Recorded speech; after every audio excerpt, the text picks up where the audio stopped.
President Trump's son, Don Jr., points out a major lie perpetuated by the mainstream media. It's now been debunked. Elon Musk is about to take over the IRS, review their systems, how many government employees are really necessary, and the wasteful abuse against the American taxpayer.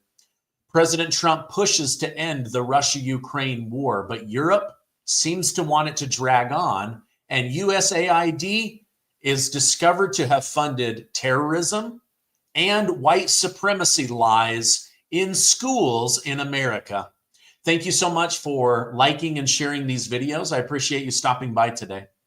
All right, Doge to be granted access to IRS systems at any moment, according to CNN. Now, Elon Musk's Department of Government Efficiency, Doge, is reportedly on the verge of gaining legal access to sensitive IRS systems, according to CNN. This move would allow Doge to view private taxpayer data like social security numbers, bank details, and to hunt through the system for waste and fraud. Supporters say it's needed to fix a broken system, but critics of Musk and Trump, including some lawmakers, worry it could lead to privacy violations or delay in tax refunds, especially during tax season. Now, posts on X show people are split. Some are for the mission, some are against it. Doge actions are part of a bigger plan to cut government spending by $2 trillion annually. It's the fastest moving program America's ever seen, and it's sparking more lawsuits than we've seen in a long time. It's unclear exactly what they are looking for, but my guess is they're going to find a lot of fraud. Now, I said that this has mixed feelings. I want to hear from you. Do you support auditing, investigating, researching, looking through the IRS? I 100% do. After all, it was Biden that tried to hire another 88,000 IRS agents, arm them with guns, and then force you and I to report everything down to $600 of movement of any of our money. But then they tell us that we're the problem. Like, you guys are the problem. You're the ones spending stupidly our money. All right, now I want to go over more infuriating USAID fraud and corruption. Some of these really make me mad, but I want to hear from you on how you feel about it. This is Representative Scott Perry, who's been on the show multiple times. Let me go ahead and run that together. $119,000 in change from USAID in Afghanistan. I don't know what we think we're going to change in Afghanistan. We lost 22,000, lost or wounded 22,500 Americans in Afghanistan over the course of our term there in the war, spending over $2 trillion. We're just going to keep on spending because somehow we think it's going to get better. And if you're wondering who's in charge of Afghanistan getting the money, and that money I just mentioned, the $697 million is on top of, and is in addition to the weekly to every 10-day shipments in cash of $40 to $80 million. Okay, let me stop right there. So we spent $2 trillion on the military for a war that we lost. Nothing good came of it. 22,000 people injured, thousands died. The government since then has spent another $697 million, another $450 million from USAID, and now it's absolutely confirmed from Representative Scott Perry that depending on the week, they took $40 to $80 million of taxpayer money and they sent it over to the Taliban in Afghanistan. Afghanistan is ruled by folks named Sarajuddin Haqqani. The Haqqani network mean anything to anybody in the room? How about Abdullah bin Laden? Who gets some of that money? Is that so? Part of that money goes to the bin Laden family. Are you kidding me? That name ring a bell to anybody in the room? Because your money, $697 million annually, plus the shipments of cash funds madrasas, ISIS, Al-Qaeda, Boko Haram, ISIS Khorasan. Terrorist training camps. That's what it's funding. If you think that the program under Operation Enduring Sentinel, entitled Women's Scholarship Endowment, which receives $60 million annually, or the Young Women Lead, which gets about $5 million annually, is going to women who, by the way, if you read the Inspector General's report, is telling you that the Taliban does not allow women to speak in public. Yet somehow you're believing, and American people are supposed to believe, that this money is going for the betterment of the women in Afghanistan. It is. So almost $100 million annually to these women's program in Afghanistan, but really it's funding Al-Qaeda, ISIS, Boko Haram, all these other terrorist groups under the guise of doing good for girls. Not. You are funding terrorism, and it's coming through USAID. And it's not just Afghanistan, because Pakistan's right next door. USAID spent $840 million in the last 20 years on Pakistan's education-related program. It includes $136 million to build 120 schools, of which there is zero evidence that any of them were built. Why would there be any evidence? The Inspector General can't get in to see them. But you know what? We doubled down and spent $20 million from USAID to create educational television programs for children unable to attend the physical school. Yeah, they can't attend it because it doesn't exist. You paid for it. Somebody else got the money. You are paying for terrorism. This has got to end. I yield, Mr. Chairman. Over $800 million to Pakistan to build 120 schools, then another $100 million to follow up. And what did they find? No schools. Those 120 schools don't exist. Then they said, because there are some children that can't get into these schools that, mind you, don't exist, we're going to give another $20 million so that they can put Sesame Street or some other children's program in Pakistan. Unbelievable. Let me know your thoughts on that one as well. Now, a new report shows that Democrats risk alienating voters with their aggressive position to President Trump and Elon Musk's Department of Government Efficiency. According to recent surveys, Rasmussen report, who's been on the show multiple times, found 55% of Democrats want to collaborate with Trump on cutting wasteful spending from the government. 55%. These are people that hated Donald Trump. Now they see how their taxpayer money is being abused, and they say, actually, 55 out of 100 of us want to work with Trump. We want to work with Elon Musk. But this is also shocking. 36% of them support total resistance to anything connected to Donald Trump. How sad is that? So you find $100 billion of waste, or taking advantage of children, or funding schools that don't exist. But because Donald Boogie Trump man, Orange Man bad, is behind that, you're like, oh no, just let them have the fraudulent money. These Democrats make me crazy. 55% approve Elon Musk being in charge. 52% already say he's doing a great job.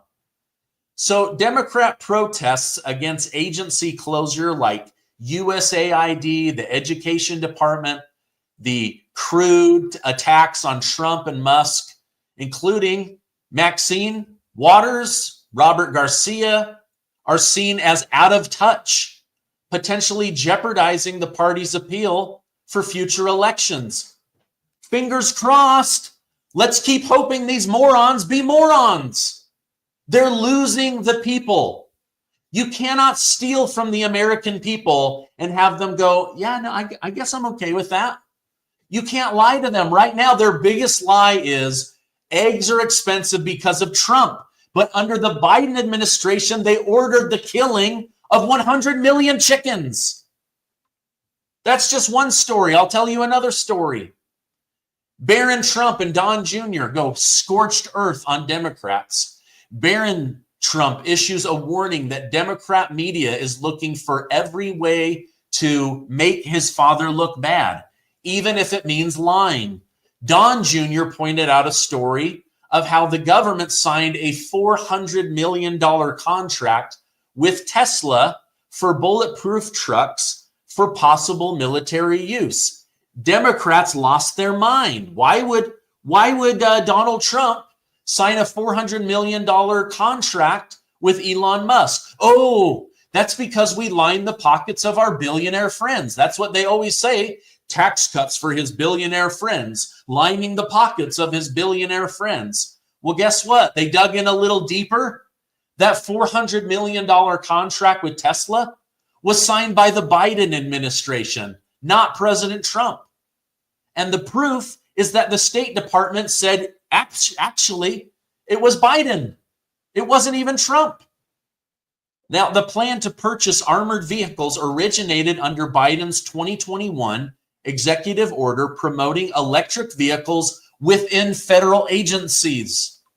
The State Department explored interest forms from private companies, with Tesla being the only one that responded. However, no contract was awarded, and the solicitation is currently on hold because of Trump. Trump claims that this is inaccurate and that it was the previous administration that would have put money in the pockets of Tesla. Now, Rachel Maddow, Trump derangement syndrome Rachel Maddow, was the first one to push this lie on her program. She has since had to retract her words and issue an apology. So if you see on the internet that Trump awarded a $400 million contract to his new best buddy, Elon Musk, just know that it was actually Biden and that the Trump administration has decided not to go forward with it. So actually, Elon Musk lost a $400 million contract. All right, now border czar Tom Homan says only 229 people encountered at the border in the last 24 hours, the lowest number he's ever seen. Border czar Tom Homan announced 229 people were encountered. This drop suggests tighter border security under the Trump administration, which has prioritized reducing illegal crossings. Tom Homan credits strict policies and law enforcement, but some question if the number is reality. How could it be such a big dip? Critics argue such low figures might hide bigger issues like uncounted crossings. So basically, oh my gosh, they can't even take the win. They can't even take the win. So Trump uses his presidential authority, which Biden said he didn't have. He orders the military, which Biden said he couldn't do. And he actually allows Border Patrol to do their job. What happens? Boom. Those numbers drop like a stone thrown into a river. And now they're saying, well, that can't be true. Nobody could get numbers that low. Maybe they're just not counting the ones that sneak in the country. Oh my gosh. Unbelievable. All right. Trump says he thinks Vladimir Putin of Russia wants to end the Russia-Ukraine war. President Trump recently stated after a phone call conversation with Russian President Vladimir Putin, he believes Putin desperately wants to end the war in Ukraine. Trump's comments suggest a possible shift in the conflict, which has caused massive destruction and loss of life. He didn't provide details, but his statement aligns with his campaign promise to negotiate a peace deal. Some see this as a hopeful sign of diplomacy, while others say Putin is not to be trusted and that Trump is blinded by his optimism and desire to be seen as the president that ended the war, while Biden wanted to be seen as the president that started the war, but got no American men and women killed. So I don't know that that's really something to brag about, right? At the end of the day, over 1 million people in Ukraine have died, and over 10 million had to flee their homeland to live in other parts of Europe. So Trump is working on this. He wants to get this done. He says his special envoy will be meeting with Russia's special envoy to hammer out the details. I can tell you this right now. Volodymyr Zelensky of Ukraine is furious. I'll tell you more about that in tonight's news update. Now, Trump's DOJ will investigate $100 billion in COVID-era unemployment fraud. The Department of Justice is launching a major investigation stating that the unemployment program saw over $100 billion in fraud. During the pandemic, emergency programs sent out billions of dollars to jobless Americans. Officials say much of it was stolen from scammers, overseas people, and organized crime groups. The DOJ aims to track down and punish those that took advantage of the American taxpayer money. Some of them will be going to jail. Others will have their companies shut down. Still others will be very difficult to extract money from because they are overseas. How about that? Did you know that? Over $100 billion in fraud, and a lot of it was from people outside of the United States. Absolutely crazy. All right, I have several other big stories, but first a word from our sponsor. If you want to stay strong, energized, and feeling your best as you age, there's one thing your body absolutely needs: essential amino acids. These nutrients are the foundation for muscles, energy, and overall good health. But your body can't produce these. It has to get them from an outside source. And that's why I like to use Fortify from Brightcore Nutrition. Now, Fortify contains the perfect balance of 9 essential amino acids. These amino acids are the building blocks of life to help you stay active, independent longer, power through your day without feeling drained. It helps regulate metabolism and burning calories. It fights oxidative damage to the body and keeps your cells in peak condition. It also improves serotonin levels so that you have better mood, better brain function, better sleep. Now, the best part is it comes in an easy to take capsule. No mixing, no messes, just boom, take a drink, it's done. This product is all natural, non-GMO, and made right here in the United States of America. Now, if you buy 2 bottles of Fortify, you're going to get one absolutely free by clicking the link below. Or call my friends at Brightcore to get up to 50% off, and they'll even throw in free shipping. So go to the website down below, or even better, to save more money while making yourself healthier, call 888-908-4425. All right, it's a really great product. Now, there's a lot of controversy in the state of New York where they're trying to allow 800,000 non-citizens to vote in their upcoming election.